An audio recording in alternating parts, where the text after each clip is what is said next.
This video today is going to be on a chicken feeder, a box feeder, like a gravity fed one. I'm hoping that it's going to be big enough to fit a full sack of food in, so I don't have to store sacks of food. I can just fill up the feeder and leave it then for like 3 weeks or however long it takes for them to eat it. And I've already started it. I've basically got a base, 2 sides and a back.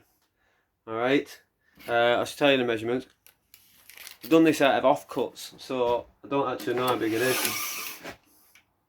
63 centimetres, which is just under 25" wide. 64.5 centimetres high, which is just over 25". And deep, it's 6 inches deep. 6 inches deep front to back. So I've already put the sides on and the base attached to the back. The next piece to go in, and you see I've cut that at one edge at a 45-degree angle. Alright, that's because when I put it in here, in the inside, I can line up that 45-degree angle with the front, and that gives it a nice steep kind of like funnel, just to funnel the food down to the back. Because what we don't want, because the front's going to be open at the bottom, we don't want all the food just to pour out. So you put this in just to funnel it down to the back, and it releases it from the back to the front as the chickens feed. So I'll get this attached.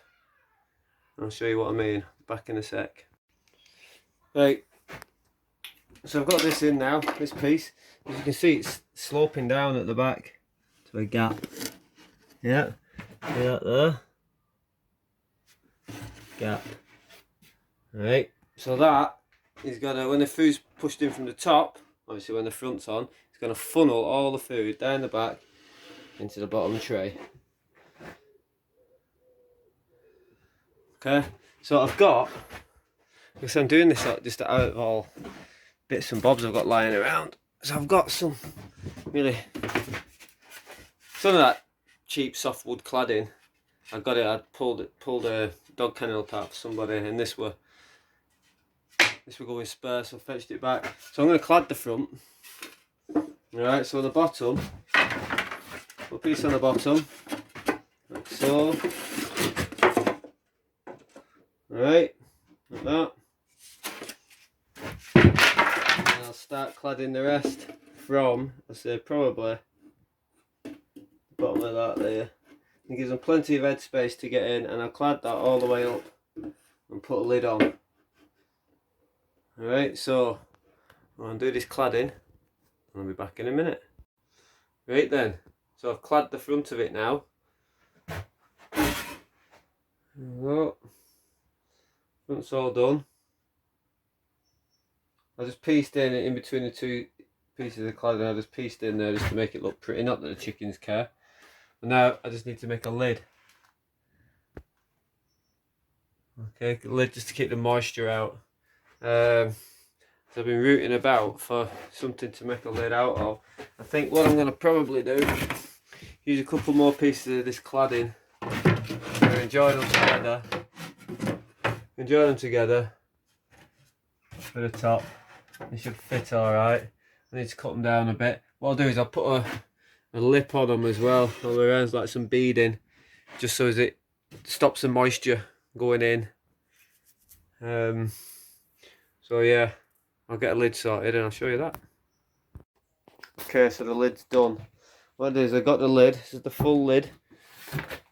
I've done a cut off the back about 30mm strip off the entire lid and put it right on the back of the bin, feeder bin. Alright, that's to give your hinges something to sit on. You hinge it from the back, then when you open it, you have a lip at the back. Yeah, so it's not flush against the wall or your mesh or whatever. So I'll put that on, put the hinges on, open it up inside, put these little offcuts of plywood in just to give them screws for the hinges something more to grab onto, because they're a bit longer than this was thick. There you go, lid. So you open it up, pour your food in. This funnels it, you get the diagonal bit in there, funnels it to the back. Food falls into the tray at the bottom, and as this empties, more drops out the back. It self-fills.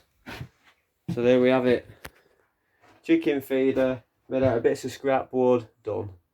So until next time, take it easy, and I'll see you soon. Ta-ra!